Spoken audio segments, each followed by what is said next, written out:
大家好，我是林真。今天我们讲一下昨天刚刚更新的一系列的关于2周年活动的相关信息。因为昨天的更新时间比较晚，所以说我也就更新了一条关于2周年的速递信息。那么今天呢，我们稍微详细介绍一下有关于2周年这个2周年庆典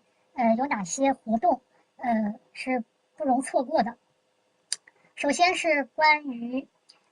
在9月20号到27号这个连续7天的时间内，每日上线就可以领取50个小鱼干。那么这个鱼干这个奖励是不容错过的，因为我们知道现在小屋内的寿星皮肤也已经是刚刚上新了，还有1周年的寿星皮肤也都为返场，价格是在我记得1周年的鱼干是50多，然后2周年的是65，所以说你起码每日上线领取这么多鱼干的话，是可以差不多能够抵消关于冬季小屋的寿星皮肤奖励。那么2周年纪念皮肤呢，将于10月4号的中午下架，所以说在这期间内一定不要错过，要抓紧时间购买，包括这个1周年纪念皮肤。然后对于新人玩家，我首先说一点，你可以在这个冬季小屋的刷牌那个牌桌上进行刷牌，然后刷鱼干，每天的上限是150鱼干，分数得达到差不多2000左右。然后关于这个钓鱼呢，我们后面会继续说到。好，这是关于这个登录奖励以及关于秋季小屋内的这个寿星皮肤的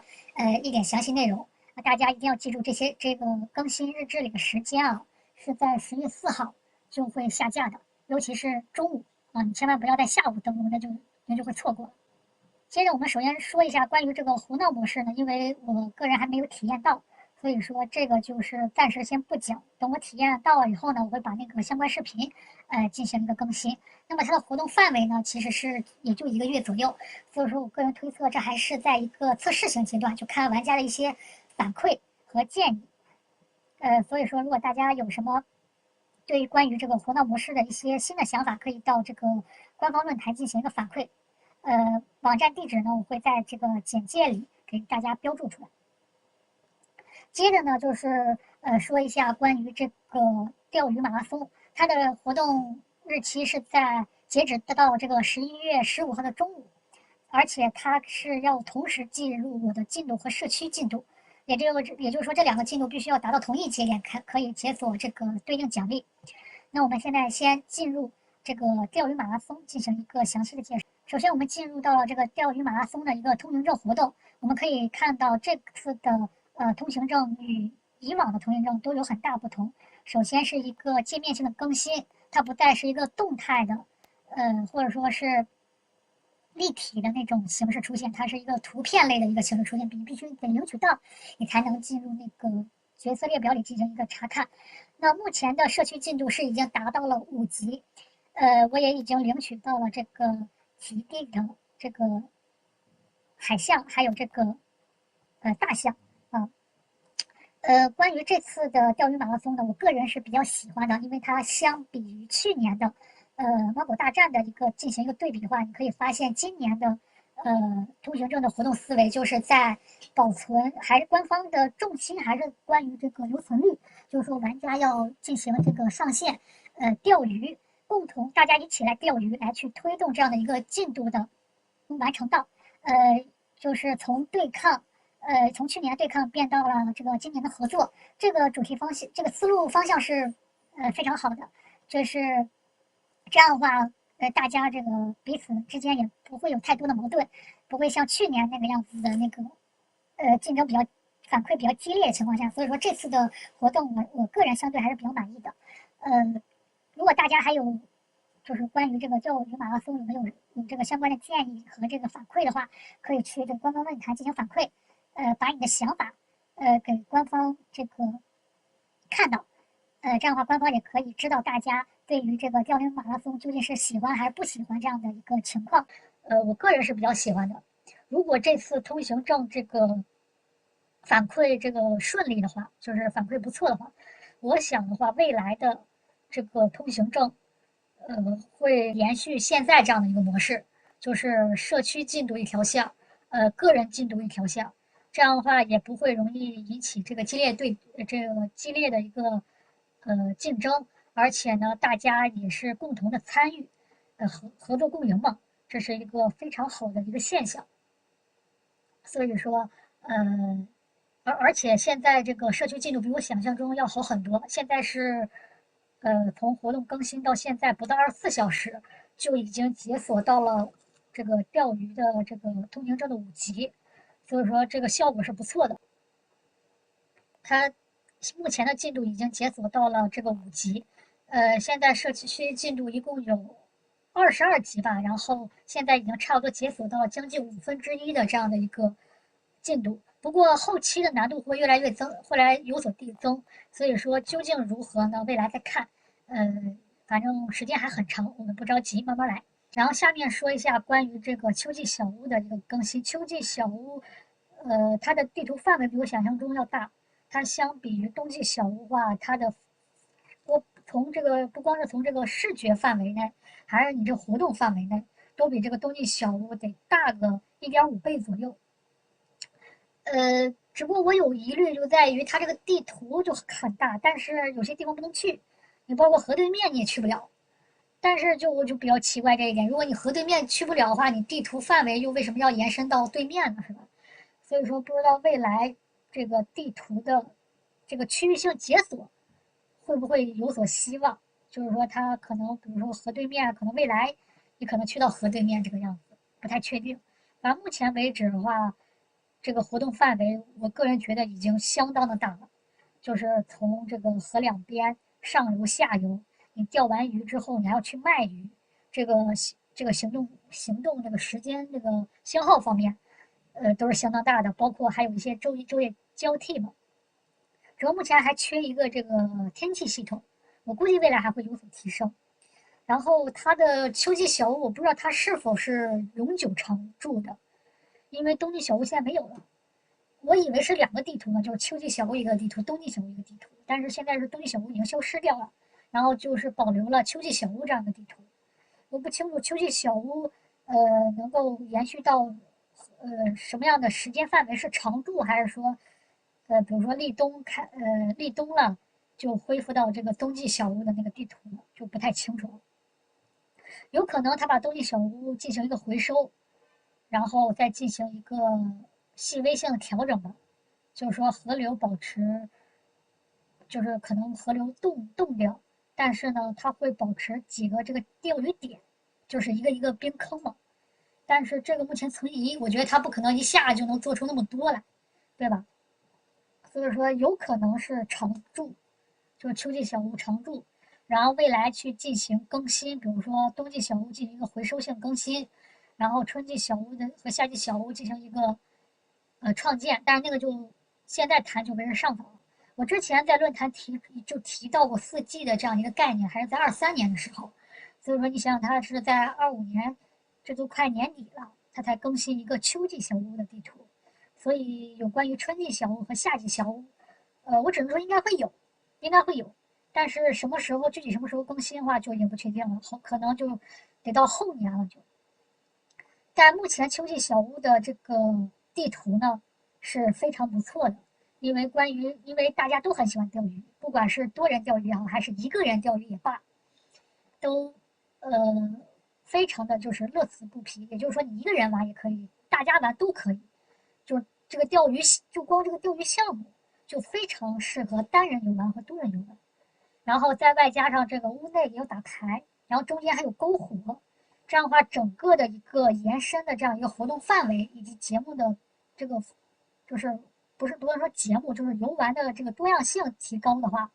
那么大家的这个在秋季小屋的留存率是大大提升的。可能未来可能还会更新关于相关一些项目吧，比如说捕虫也好，采集植物图鉴也好，等等之类的吧。比如说，可能还有未来一些可能会更新的一些活动，如果大家有更好的想法和意见的话，也可以到这个官方论坛进行一个反馈。接下来呢，就是说一下关于这个众神，众神的活动日期是在期限是1个月，所以说这相比而言的话会比较短一点。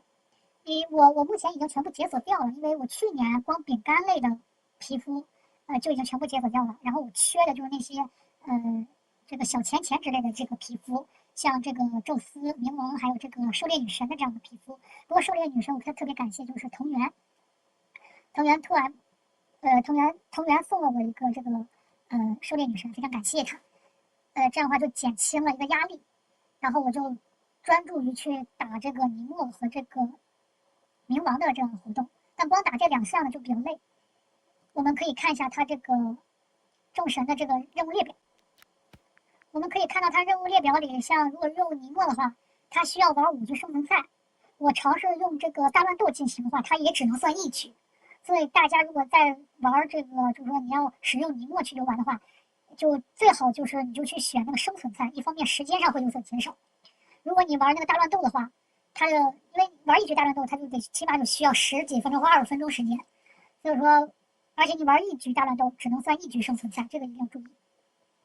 接着就是关于这个其他的话，你比如说累积击晕3、4对手和这个累积混成3回合，这个难度不大，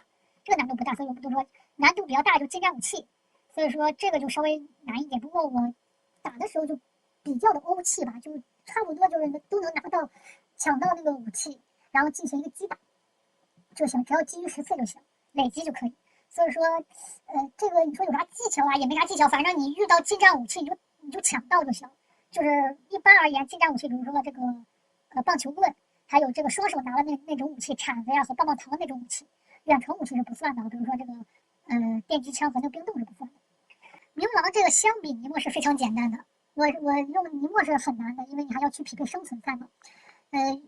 然后使用利威尔在游玩的时候呢，就比较容易了，因为你看你差不多，你看在猛兽大乱斗累积或者3回合，所以说你其实玩1局，如果你运气好的话，6回合之内你赢3回合就已经算是胜利了。然后累积近战击晕次数是6次，相比那个尼莫的话就简单多了，剩下就不多说了。所以说这个尼莫利威尔这个相比尼莫这个就是轻松很多。利威尔就很简单，然后尼莫就相对难一点。我打的时候就主要玩这个很累。还有一个限时返场的皮肤，大家一定要注意啊。目前限时返场这5天内是有这4款皮肤进行一个返场的，大家一定要抓紧时间去购入。这3款应该是饼干，所以大家一定要购买，尤其是熊猫。如果下一次返场的话，可能得在1个月之后了，好像是了。然后还有这个睡衣海象，这个我只能说大家慎重性购买。如果你钱不到位的情况下，优先考虑众神啊。这个就先不考虑去购买，没什么意义。因为海象角色它本身的手感就比较差一点。如果你是收集党，你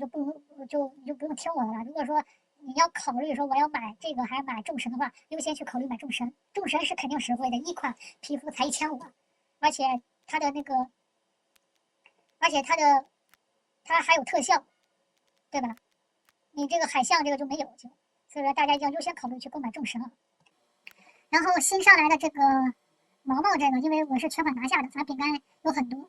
我们可以看一下啊。它的难点，一个难点就是可食用物品，这个我建议在大乱斗进行。大乱斗你想想6回合，你起码能遇到1个可食用物品吧？所以说建议是在这个大乱斗进行这样的一个任务。然后得分赛，要得分6次，所以说你还得使用得分赛，玩3局得分赛，然后使用2局猛兽大乱斗。所以说这些都还是比较简单，就这个比较难一点，就使用1个可食用的，稍微难一点，这个是一个难度。接着我们看一下这个蝙蝠这个，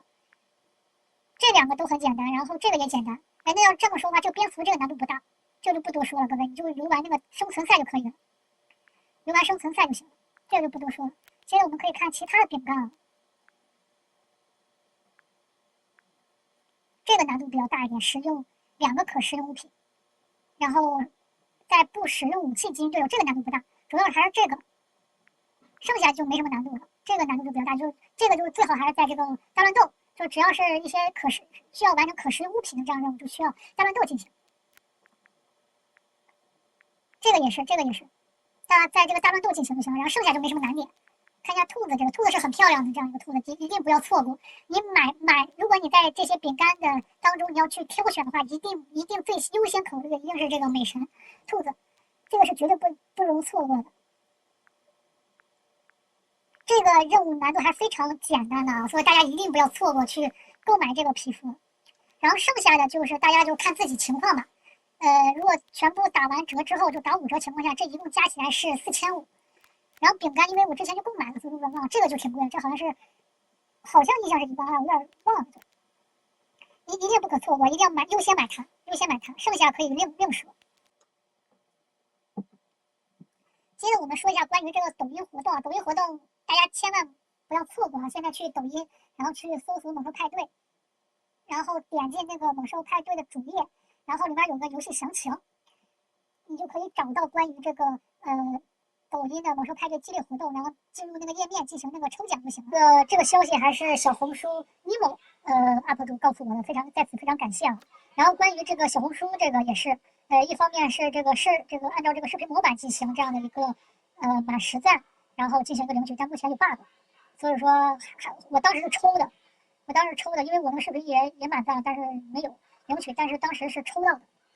所以说也算是一发入魂吧，比较欧气一点，大家也不要错过。当然，如果这些你都目前，如果你真的错过也没关系，好像是后期的话，等到那个商城是还是进行一个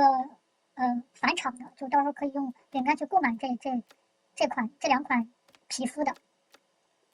还有一个是那个外网有一个，那个是在憨巴的那个视频里看到的，大家可以看一下。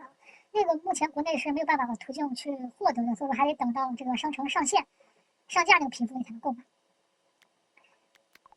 好，本次的所有的关于2周年活动的这个